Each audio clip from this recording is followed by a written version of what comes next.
Good morning all friends, सभी को राम राम।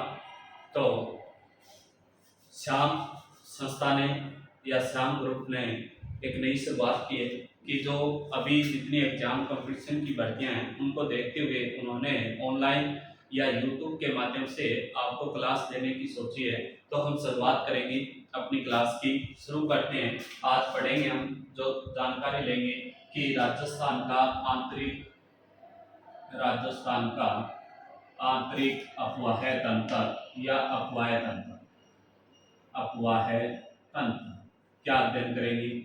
आज जो हम अध्ययन करेंगे वो ये करेंगे कि राजस्थान का अफवाह तंत्र है वो किस प्रकार से है उसके बारे में अध्ययन करेंगे। देखो कि अध्ययन करने से पहले हम इसकी प्रारंभिक बातें जान लेते हैं कुछ थोड़ी, कि राजस्थान का अफवाह तंत्र की प्रारंभिक बातें कौन कौन सी है उसका अध्ययन करेंगे।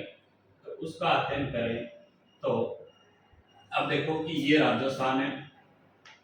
इस राजस्थान में बात करें कि सतही जल कितना पाया जाता है।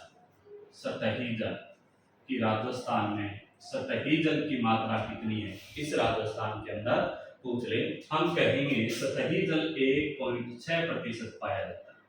राजस्थान में सतही जल कितना पाया जाता है, 1.6% पाया जाता है। फिर ये कह रहा है कि भूमि जल कितना पाया जाता है। बात अफवाह तंत्र की चल रही है तो भूमि जल पूछ ले कि इस राजस्थान में भूमि जल कितना पाया जाता है, हम कहेंगे 1.68%। कितना जल है, 1.68% क्या पाया जाता है इस राजस्थान में भूमि जल। सतही जल जैसे उदाहरण के तौर पे हम देखें कि सतही जल क्या होता है, जो भूमि के ऊपर, जैसे ये भूमि है, इस भूमि के ऊपरी भाग पर यहाँ पर जो जल मिलेगा तालाब के रूप में, किसके रूप में, तालाब, झील के रूप में, या फिर बात करें कि भूमि के ऊपर नदी नालों के रूप में, किसके रूप में, नदी नालों के रूप में जो जल मिलता है उसे क्या कहा जाता है, सतही जल कहा जाता है। कि भूमि जो है उस भूमि के ऊपरी हिस्से पे, इस भूमि के ऊपरी हिस्से पे जो जल मिलेगा उस जल को क्या कहा जाएगा, सतही जल। तो ये सतही जल राजस्थान में कितने प्रतिशत है, तो हम कहेंगे 1.6% क्या पाया जाता है, सतही जल पाया जाता है। ये कह रहा है कि भूमि जल ये भूमि है और इस भूमि की खुदाई करके अंदर से जो जल निकाला जाता है, यहाँ जो जल है इस जल की बात चल रही, भूमि के अंदर जो जल है, यहाँ पे जो जल है इस जल की बात चल रही है, वो जल क्या कहलाएगा, भूमि जल कहलाएगा। ये मिलता है 1.68% भाग पर। कितने प्रतिशत भाग पर, 1.68% भाग पर इस राजस्थान में पाया जाता है। जैसे कुओं के रूप में, नलकूपों के रूप में के माध्यम से राजस्थान में क्या किया जाता है, बाहर निकाला जाता है। तो यहां तक हमने देखा। अब इसके बाद ये कह रहा है कि सर्वाधिक राजस्थान में नदियां कहाँ है। यहाँ एक जिला है राजस्थान का, चित्तौड़गढ़।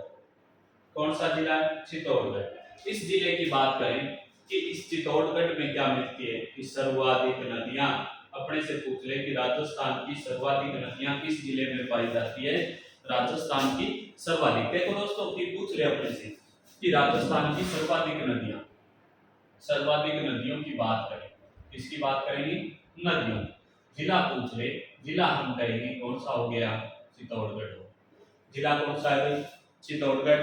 किस मामले में, सतही नदियों के मामले में। संभाग पूछ ले तो संभाग हम कहेंगे कोटा, कि सर्वाधिक राजस्थान की जो नदियां हैं किस संभाग में पाई जाती है, हम कहेंगे कोटा संभाग में पाई जाती है। किस संभाग में कहेंगे भाई, संभाग पूछ ले नदियों के मामले में तो संभाग का नाम आता है कोटा। किसका नाम आता है, कोटा। अब ये यहाँ तक हमने अध्ययन किया, जाना कि सतही जल 1.6%, भूमि जल 1.68%। बात करें सर्वाधिक नदियां जिले के मामले में चित्तौड़गढ़, सर्वाधिक संभाग के मामले में बात करें कोटा में। अब कहता है कि एक अरावली पर्वत श्रृंखला है, यहाँ से गुजरती है राजस्थान के बीच से, राजस्थान के मध्य से होकर गुजरने वाली एक अरावली पर्वत श्रृंखला है। ये अरावली पर्वत श्रृंखला इसकी बात करेंगे। अरावली पर्वत श्रृंखला क्या करती है, इसका नाम क्या है भाई, अरावली पर्वत श्रृंखला। क्या नाम कहोगे, अरावली पर्वत श्रृंखला। इस पर्वत श्रृंखला की बात करें तो ये महान जल विभाजक का कार्य करती है। राजस्थान में कैसा कार्य करती है ये, महान जल विभाजक का कार्य, महान जल विभाजक का कार्य। अब ये महान जल विभाजक का कार्य करने वाली कौन सी श्रृंखला, अरावली। ये अरावली राजस्थान में नदियों को बांटने का काम करती है। इस दिशा में जो नदी जाएगी, इधर जो नदियां जाएगी पूर्वी नदियां कहलाएगी निकलने वाली, या इधर जो नदियां जाएगी वो कौन सी नदियां कहलाएगी, पश्चिमी नदियां कहलाएगी। बात समझ आ गई यहाँ तक। ये कह रहा है कि सर्वाधिक अरावली पर्वत श्रृंखला से नदियां निकलती है राजस्थान की, तो राजस्थान की पूर्व दिशा में निकलने वाली, तो इस पूर्वी हिस्से को बांट दिया महान जल विभाजक का, इसको बांट दिया, तो वे नदियां की जो पूर्व दिशा में जाएगी वो, और वे नदियां जो पश्चिमी दिशा में जाएगी, और कुछ नदियां रह जाती है वो होगी आंतरिक नदियां हो गई। तो ये कह रहा है कि राजस्थान में महान जल विभाजक का काम करने वाली श्रृंखला इस प्रकार से क्या करती है, नदियों का डिवाइस करती है। कौन सी पर्वत श्रृंखला, अरावली पर्वत श्रृंखला। तो यहाँ तक हमने देखा जाना। अब हम आगे चलेंगे, आगे के बारे में अध्ययन करेंगे कि आगे क्या है। अब हम पढ़ेंगे कि राजस्थान का अफवाह तंत्र कितने प्रकार का होता है। कौन सा अफवाह तंत्र, राजस्थान का अफवाह तंत्र कितने प्रकार का होता है, ये अध्ययन करना, ये जानना है अपने को। देखो जानने की कोशिश करेंगे कि अफवाह तंत्र, अफवाह तंत्र 3 प्रकार का है। राजस्थान में अफवाह तंत्र कितने प्रकार का है, 3 प्रकार मिलेंगे। पहला जैसे बात करें कि अफवाह तंत्र बंगाल की खाड़ी, 1 नंबर कौन सा है, बंगाल की खाड़ी, की खाड़ी अफवाह तंत्र। 2 नंबर अरब सागर अफवाह तंत्र, अरब सागर अफवाह तंत्र। 3 नंबर आंतरिक अफवाह तंत्र, आंतरिक अफवाह तंत्र। तो अपने से पूछ ले, अपने से कि राजस्थान का, इस राजस्थान का अफवाह तंत्र कितने प्रकार का मिलता है, तो हम कहेंगे 3 प्रकार का मिलता है, बंगाल की खाड़ी का, अरब सागर का और एक आंतरिक अफवाह तंत्र। अब देखो बंगाल की खाड़ी की बात करें, जैसे मैं थोड़ा सा मैप बना देता हूँ ताकि मैप से थोड़ी बात समझ में आ जाए आपको। उदाहरण के तौर पे, जैसे उदाहरण के तौर पे ये इंडिया का मैप, इसका मैप है इंडिया का, ठीक। अब जानने की कोशिश करेंगे इंडिया के मैप में ये राजस्थान है। अब राजस्थान में कि वे नदियां जो जल कहाँ लेके जाएगी, यहाँ पर, यहाँ कौन सी खाड़ी है, बंगाल की खाड़ी, कि वे नदियां अपना जल कहाँ लेके जाएगी, बंगाल की खाड़ी में। वे नदियां जो अपना जल कहाँ लेके जाएगी, इधर कौन सा है, अरब सागर। भारत के इस तरफ अरब सागर है, इस तरफ क्या है, बंगाल की खाड़ी। तो बात यही चल रही है अपनी। पहला पॉइंट है बंगाल की खाड़ी।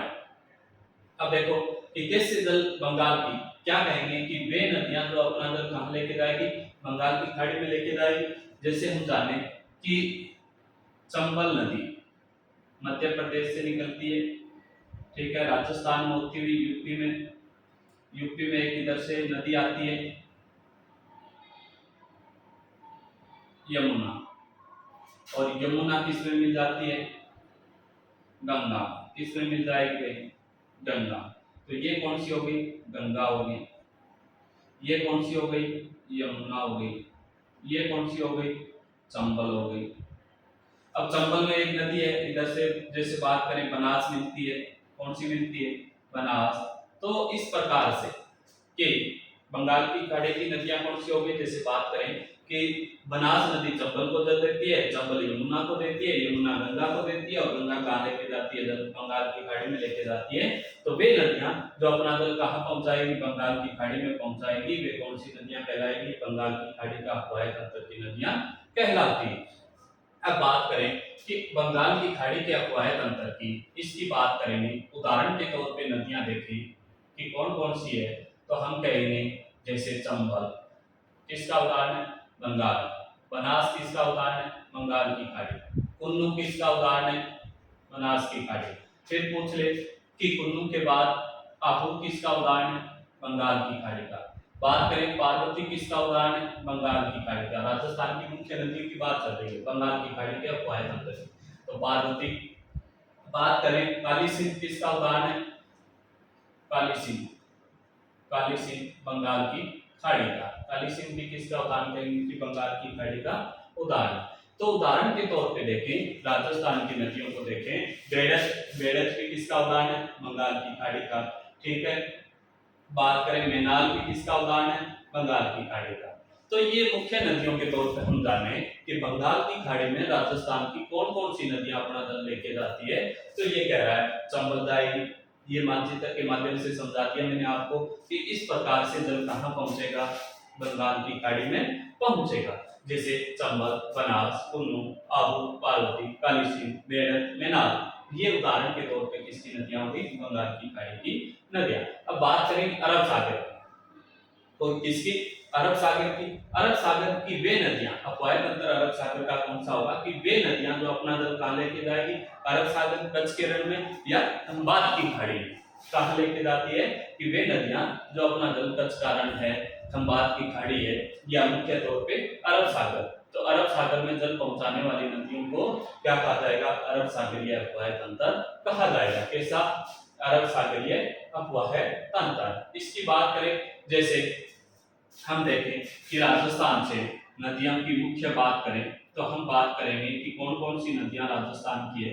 एक है लूणी नदी, ये लूणी नदी कहां पहुंचा रही है कि कच्छ के रण में समा रही। माही नदी, कौन सी नदी, माही नदी, ये भी जल कहां पहुंचा रही है, अरब सागर में।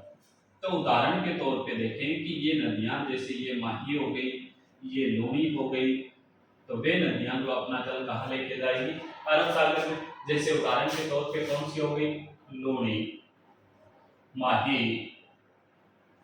माही नदी भी कहां लेके जाती है, अरब सागर। लूणी नदी भी कहां लेके जाएगी, अरब सागर। फिर कह रहा है कि सोम, सोम भी अरब सागर में, इसका जल भी जाखम का भी अरब सागर में।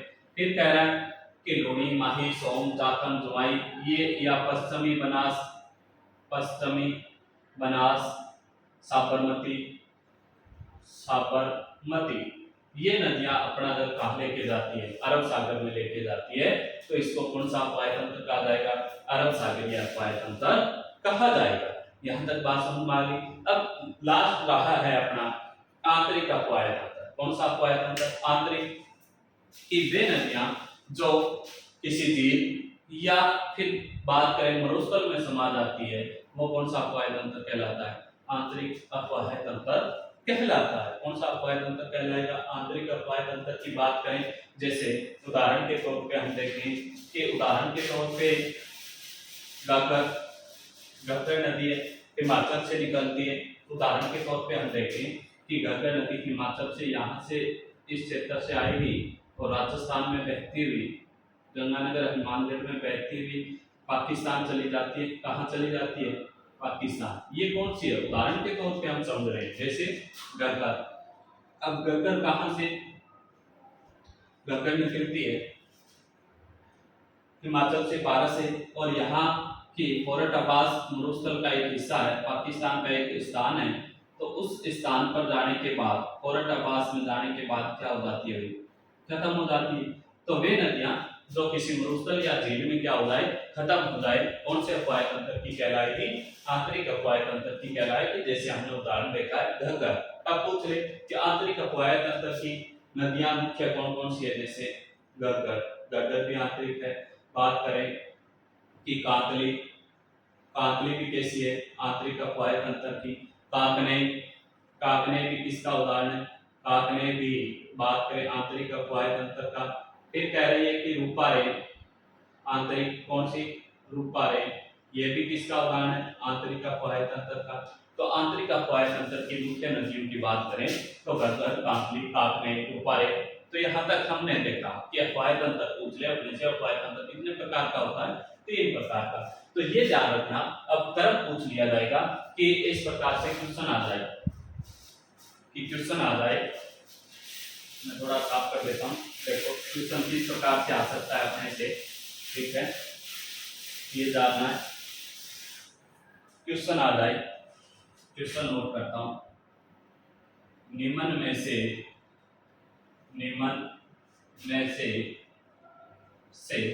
बंगाल की खाड़ी का अफवाह तंत्र का क्रम बताइए। खाड़ी का अफवाह तंत्र का क्रम है। इस प्रकार से क्वेश्चन आएगा, ठीक है। अब ऑप्शन मिलेंगे अपने को। 1 नंबर चंबल, बेडर, Kali Sindh, Parvati. 2 number option B Luni, Mahi, Som, Jakham, Sabarmati. 2 number option C. 3 number option बात करें कि घग्गर, कांतली, फिर कह रहा है काकने, फिर कह रहा है रूपारे। अब 4 नंबर ऑप्शन पूछ रहे अपने से। 4 नंबर ऑप्शन डी ये कहता है जैसे चंबल, लोनी, घग्गर, सोम। इस प्रकार से क्वेश्चन आएंगे अपने से। पूछ ले कि क्वेश्चन किस प्रकार से आएंगे कि निम्न में से बंगाल की खाड़ी का अफवाह तंत्र का क्रम कौन सा है। अपने को बताना है कि कौन कौन सी नदियां कहाँ जाती है, बंगाल की खाड़ी में जाती है, ये देखना है अपने को। क्या देखना है कि बंगाल की खाड़ी में जाने वाली नदियां कौन कौन सी है राजस्थान की। इसकी बात करें तो ये कह रहा है कि चंबल जाती है, बेड़ल जाती है, काली सिंध जाती है और पार्वती जाती है। ये क्रम क्या हो जाएगा इसका, बंगाल की खाड़ी का अफवाह है। अगर यही क्वेश्चन बंगाल की खाड़ी की जगह नाम आ जाए अरब सागर का, क्या नाम आ जाए, इसकी जगह नाम आ जाए अरब सागर आ जाए, बंगाल की खाड़ी की जगह की अरब सागर का अफवाह है तंत्र बात करें तो अरब सागर का कौन सा हो जाएगा, लोनी, माही, सोम, जाखम, साबरमती। ये क्वेश्चन ये हो गया। फिर क्वेश्चन आ जाए इसी की जगह, दोनों की जगह नाम आ जाए आंतरिक अफवाह तंत्र का क्रम बताइए। कौन सा क्रम, आंतरिक अफवाह क्रम कौन सा हो गया, घग्गर, कांतली, काकने, रूपारे। समझ में आ गई। और ये सभी का मिक्स है। तो आंसर बंगाल की खाड़ी का ये होगा, पूछे अरब सागर का ये होगा, और बात करें आंतरिक अफवाह तंत्र का आंसर ये होगा। इस प्रकार से क्या पूछा जाएगा, क्वेश्चन पूछा जाएगा अपने से। तो इस प्रकार से अपने को क्या करना है, हल करना है, अपने को बताना। बात समझ में आ गई। तो अफवाह तंत्र से संबंधित क्वेश्चन किस प्रकार से होगा, अफवाह तंत्र 3 प्रकार का है, ये हमने अध्ययन कर लिया। और क्वेश्चन किस प्रकार से होगा वो भी हमने अध्ययन कर लिया। या क्वेश्चन है इसमें चेंज किया जा सकता है, जैसे कच्छ के रण में कौन सी नदियां समाती है, ये भी हो सकता है। जैसे लूणी नदी है वो कच्छ के रण में समाती है, तो ये क्वेश्चन भी पूछा जा सकता है कि कच्छ के रण में समाने वाली नदी कौन सी है। अब हम आगे चलेंगे कि बात करें, आगे जाएंगे तो चंबल नदी की बात करेंगे। किस नदी की बात करेंगे, सर्वप्रथम बंगाल की खाड़ी का अफवाह क्रम उठाएंगे। कौन सा अफवाह क्रम उठाएंगे, बंगाल की खाड़ी का अफवाह क्रम, ठीक है, उठा लेते हैं बंगाल की खाड़ी का अफवाह क्रम। देखो पहला पॉइंट है अपना ये चलेगा, बंगाल की खाड़ी का अफवाह क्रम, खाड़ी का अफवाह तंत्र, ठीक। पहला पॉइंट कौन सा है, बंगाल की खाड़ी का अफवाह तंत्र। पहली नदी है चंबल। कौन सी नदी का अध्ययन करेंगे हम, जो अध्ययन करेंगे चंबल नदी का अध्ययन करेंगे। इस नदी का अध्ययन करेंगे चंबल नदी। चंबल नदी का अध्ययन करने के बाद, कंप्लीट अध्ययन करने के बाद इसके क्वेश्चन भी हल करेंगे। जानेंगे कि किस प्रकार से क्वेश्चन एग्जाम की दृष्टि से महत्वपूर्ण है या बनाए जाते हैं या बनते हैं। अब देखो कि हम बात करें कि चंबल नदी की, तो डायग्राम बना देते हैं चंबल नदी का कहाँ क्या है। यहाँ पर भारत राजस्थान के यहाँ पर एक राज्य है दक्षिण पूर्व की ओर, एमपी या कह सकते हैं मध्य प्रदेश। कौन सा? मध्य प्रदेश। मध्य प्रदेश में एक श्रृंखला है, उसका नाम है विंध्यन श्रृंखला या विंध्यांचल। ठीक, इस श्रृंखला की बात करें, यहाँ पर एक पहाड़ी है जाना पाव की पहाड़ी। कौन सी पहाड़ी? जाना पाव की पहाड़ी। तो उद्गम पूछ ले कि चंबल नदी कहाँ से निकलती है, इसका उद्गम क्या है? हम उद्गम कहेंगे मध्य प्रदेश राज्य है, मध्य प्रदेश की विंध्य कंगार पर्वत श्रृंखला है, विंध्याचल पर्वत श्रृंखला है। बात करें कि विंध्याचल पर्वत श्रृंखला पे यहाँ पे क्या बनी हुई है? एक पहाड़ी बनी हुई है, पहाड़ी है, उसका नाम क्या है? जाना पाव की पहाड़ी। और इस जाना पाव की पहाड़ी से 616 मीटर की ऊंचाई से जो नदी निकलती है, उस नदी का नाम क्या है? चंबल नदी। कितनी ऊंचाई से? 616 मीटर की ऊंचाई से जो नदी निकलेगी, उस नदी का नाम है चंबल नदी। यहाँ से हमने इसको निकाला, निकल गई कौन सी नदी? चंबल नदी। ठीक है, ये लो चंबल नदी मध्य प्रदेश में बहेगी। मध्य प्रदेश में बहने के बाद बात करें कि चित्तौड़गढ़ में आएगी। कहाँ आएगी? चित्तौड़गढ़। राजस्थान के किस जिले में आती है? चित्तौड़गढ़ जिले। तो यहाँ चित्तौड़गढ़ का यहाँ पर एक स्थान है, पूछ ले कि 84गढ़। कौन सा? 84गढ़। तो इस स्थान से कौन सी नदी प्रवेश करती है राजस्थान में? तो हम कहेंगे यहाँ से राजस्थान शुरू हो गया, राजस्थान शुरू हो गया। तो राजस्थान में चंबल नदी है, कहाँ से प्रवेश करेगी? किस जिले से प्रवेश करेगी? हम कहेंगे चित्तौड़गढ़ जिले से प्रवेश करेगी और 84गढ़ नामक के स्थान पे। यहाँ कौन सा स्थान है? 84गढ़ स्थान। तो ये यहाँ पर हमने देखा। अब कह रहा है कि हमने मध्य प्रदेश से निकाली, चित्तौड़गढ़ से प्रवेश हुई चंबल नदी। यहाँ एक मंदसौर जिला है, एमपी का कौन सा जिला है? मंदसौर जिला। अपने से पूछ ले कि यहाँ पर एमपी का कौन सा जिला है? मंदसौर। मंदसौर के अंदर पूछ ले कि गांधी सागर बांध बना हुआ है। इस नदी पे कौन सा बांध है? गांधी सागर बांध। मध्य प्रदेश के अंदर मंदसौर जिले में चंबल नदी पे कौन सा बांध बनाया गया या कौन सा बांध स्थित है? तो हम कहेंगे गांधी सागर बांध स्थित है। फिर हम यहाँ आए, यहाँ पर थोड़ी सी आगे कहने के बाद, चित्तौड़गढ़ में ही थोड़ी सी आगे कहने के बाद इसका एक स्थान है यहाँ पर रावतबाड़ा। कौन सा स्थान है? रावतबाड़ा। ये लो रावतबाड़ा किस जिले का? चित्तौड़गढ़ जिला चल रहा है। कौन सा जिला चल रहा है? चित्तौड़गढ़। अब रावतबाड़ा की बात करें, यहाँ एक बांध बना हुआ है, यहाँ पर एक बांध है चंबल नदी पर, उसका नाम है राणा प्रताप सागर बांध। कौन सा बांध बना हुआ है चंबल नदी पर? हम कहेंगे कि चित्तौड़गढ़ के रावतबाड़ा नामक स्थान पर राणा प्रताप सागर बांध बना हुआ है, जो राजस्थान, ये राजस्थान का, किसका भाई? राजस्थान की बात चल रही है। राजस्थान का जल भराव की क्षमता से, जल भराव की दृष्टि से सबसे बड़ा बांध है, दृष्टि से सबसे बड़ा बांध। अपने से पूछ ले कि राजस्थान का जल भराव की दृष्टि से सबसे बड़ा बांध कौन सा है? तो हम कहेंगे राणा प्रताप सागर बांध, जो चित्तौड़गढ़ जिले में बनता है। बात करें कि कहाँ पे बनता है, तो रावतबाड़ा नामक स्थान पर बनता है।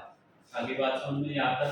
फिर हम इससे आगे जाएं, इससे आगे चलें, इस जिले से जैसे ही हम इस जिले को क्रॉस करेंगे, इस जिले से निकलने के बाद हम पहुंचेंगे, यहाँ एक जिला है कोटा, इस जिले में पहुंचेंगे कोटा। अब कोटा जिले में अध्ययन कर लेते हैं चंबल नदी का।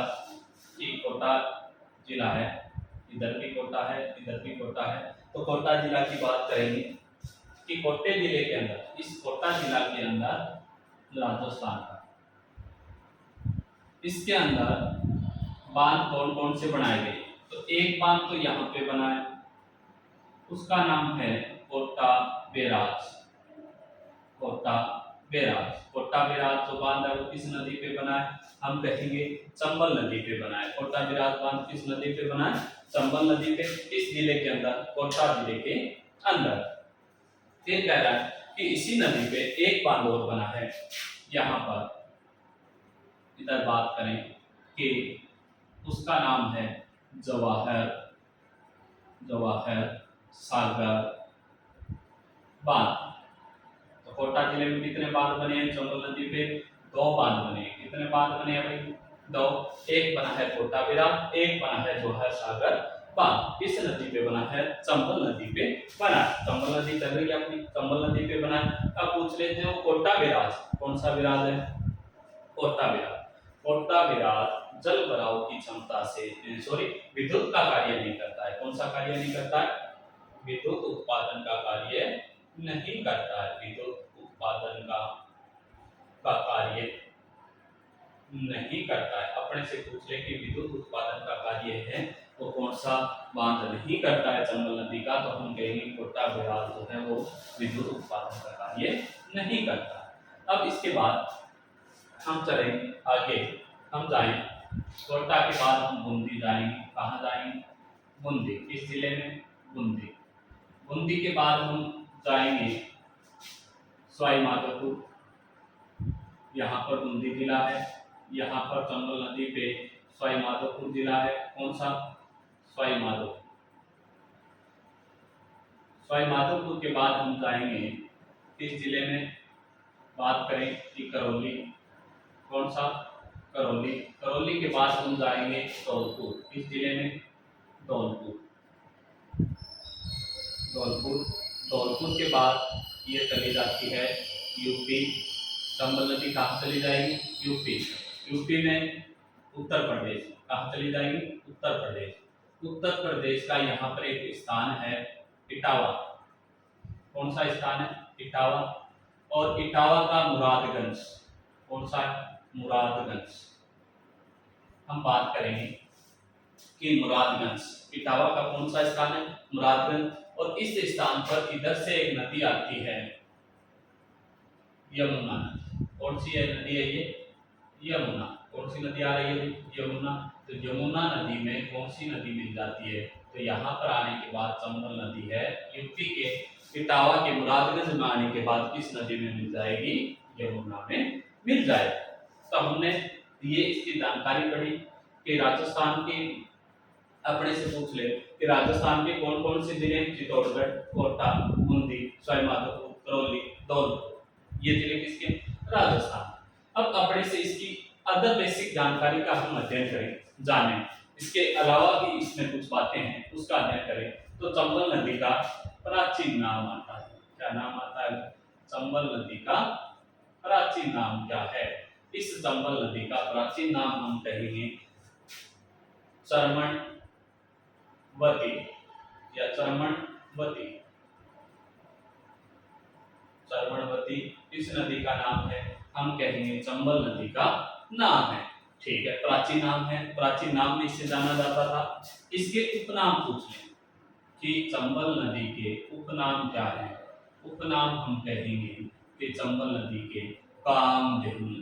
क्या नाम है भाई, कामधेनु। कामधेनु क्यों कहा जाता है, क्योंकि ये 12 मासी बहती है। ठीक, 12 मासी। क्या नाम है, 12 मासी। नित्य वाहिनी, क्या कह सकते हैं चंबल नदी को, नित्य वाहिनी। इसके बाद हम बात करें कि क्या कह सकते हैं, सदा नीरा।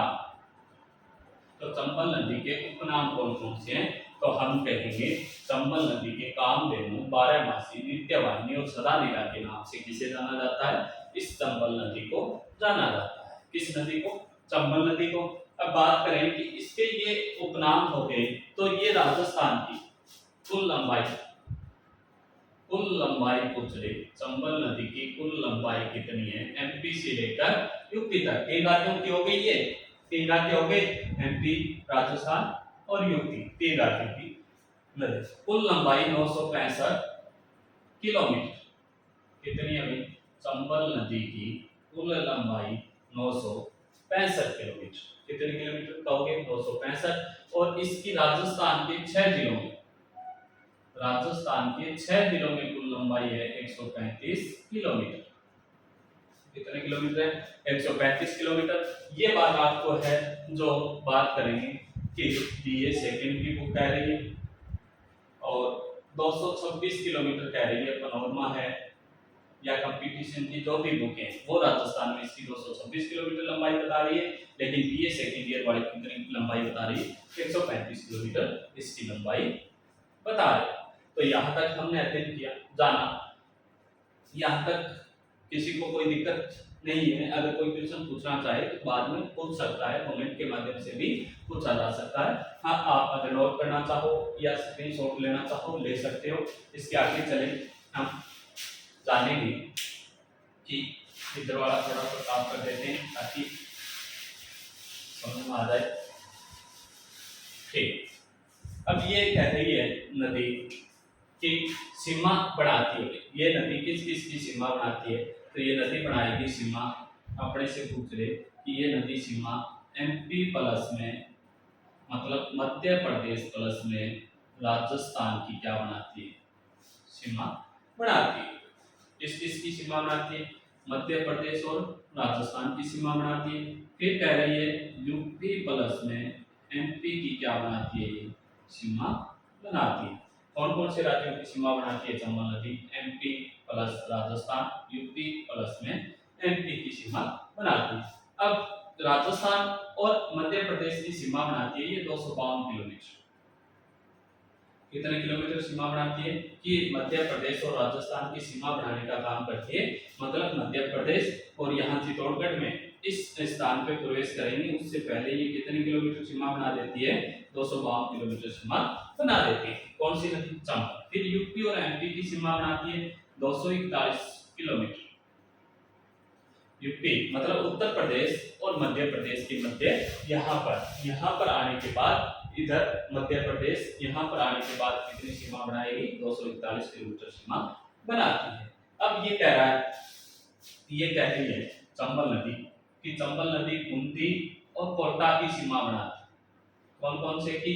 बूंदी और कोटा की सीमा बनाने वाली सीमा पूछ ले, कौन सी नदी है? चंबल। बूंदी और कोटा की सीमा बनाने वाली नदी कौन सी है? चंबल। ठीक है। इसके बाद कह रही है कि ये चंबल नदी बूंदी और कोटा की सीमा बनाती है। फिर कह रही है कि कोटा और सवाई माधोपुर की सीमा बनाती है। किसकी सीमा बनाती है? कोटा और सवाई माधोपुर। फिर कह रही है कि चंबल नदी किस किस की सीमा बनाती है राज्य के अंदर? तो हम कहेंगे कोटा बूंदी की, कोटा सवाई माधोपुर की सीमा बनाती है।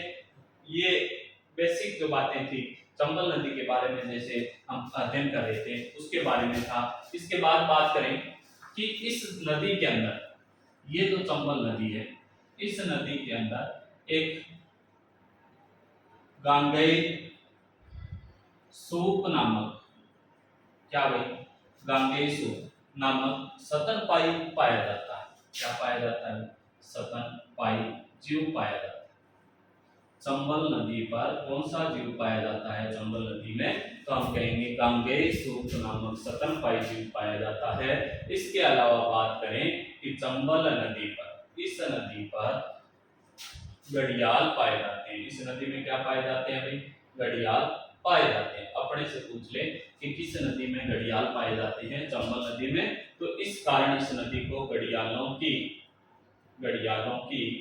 प्रजनन स्थली कहते हैं। क्या कहते हैं भाई? प्रजनन स्थली। अपने से क्वेश्चन पूछ ले कि घड़ियालों की प्रजनन स्थली किस नदी को कहा जाता है? तो हम कहेंगे चंबल नदी को कहा जाता है। फिर कह रहा है कि गांगेय सूप नामक स्तनपायी जो जीव है वो किस नदी पे पाए जाते हैं? तो हम कहेंगे चंबल नदी पर पाए जाते हैं। फिर कह रहा है कि चंबल नदी, ये नदी है, इस नदी को यूनेस्को में शामिल कर लिया गया है। किसमें शामिल किया गया है? यूनेस्को में। तो राजस्थान की एकमात्र, क्या हो जाएगी, राजस्थान की एकमात्र यूनेस्को धरोहर में शामिल नदी, यूनेस्को धरोहर में शामिल नदी। तो पूछ ले कौन सी है भाई शामिल, कि राजस्थान की एकमात्र यूनेस्को धरोहर में शामिल नदी कौन सी कहेंगे, चंबल नदी कहेंगे।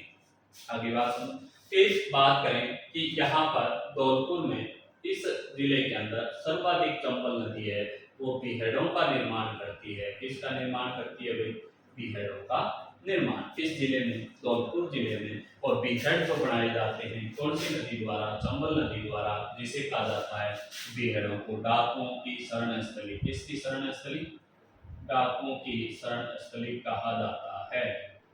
क्या कहा जाएगा, डाकुओं की शरण स्थली किस नदी को कहा जाता है, किस क्षेत्र को कहा जाता है, तो धौलपुर के जो बीहड़ हैं उसे कहा जाता है। तो यहाँ तक बात समझ में आ गई सभी को। अब इसकी सहायक नदी बात करेंगे, चंबल नदी की साकट है, ठीक, किसी को ठीक,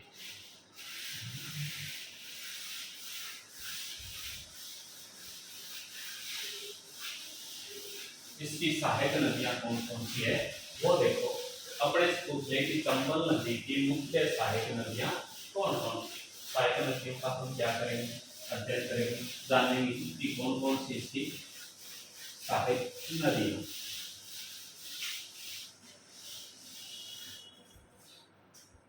तो देखो चंबल की सहायक नदी, चंबल की सहायक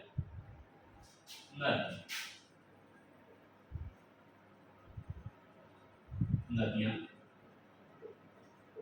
जैसे उदाहरण के तौर पे बनास किसकी सहायक नदी है, चंबल। बनास किसकी सहायक, चंबल। पार्वती, पार्वती किसकी सहायक नदी है, चंबल की। काली सिंध, काली सिंध किसकी सहायक नदी है, चंबल।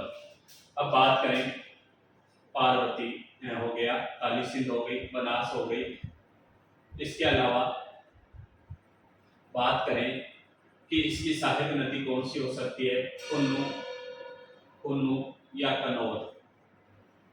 किसकी सहायक नदी है, चंबल की। अब इसमें से जैसे पूछ ले कि चंबल की मुख्य सहायक नदियां कौन सी है, तो हम कहेंगे चंबल की मुख्य सहायक नदियां बनास, पार्वती, काली सिंध, कुन्नू या कनौर। किसकी सहायक नदियां होंगी, जिसकी हो गई चंबल की। अब जैसे बनास में बात करें कि बनास बेड़च, बेड़च जो है वो बनास की है, मेनाल जो है वो भी बनास की है, या चंबल का भी नाम आएगा, ये भी नाम आते हैं चंबल में, इसलिए मैंने बताया कि बेड़च, मेनाल। बात करें कि आहू, आहू, परवन किसकी सहायक नदी है, काली सिंध की। लेकिन अपने से पूछ ले कि मुख्य कौन सी है, बनास, पार्वती, काली सिंध, कुन्नू या कनौर। इसके अलावा बेड़च हो गई, मेनाल हो गई, आहू हो गई, परवन हो गई, ये भी किसकी सहायक नदियां हैं, तो हम कहेंगे चंबल की सहायक नदी है। तो आज की क्लास हम यही ऑफ करते हैं। आशा करता हूं कि आप सभी को समझ में आई है। बाकी इसकी सहायक नदियां, चंबल की सहायक नदियों का अपोहय क्रम जो है अभी कंप्लीट नहीं हुआ है अपना चंबल का अपोहय क्रम, तो वो आपको नेक्स्ट वीडियो में या नेक्स्ट पॉइंट में बता दिया जाएगा। तो वो कल हम ये नदियां हैं उसका अध्ययन करेंगे कि चंबल में कौन सी नदी कहाँ पर मिलती है और किसका निर्माण किया जाता है, वो हम अध्ययन करेंगे। तो यहाँ की क्लास आपको यहाँ तक समझ में आ गई और आज के लिए लेते हैं विदा। सभी को पुनः राम राम।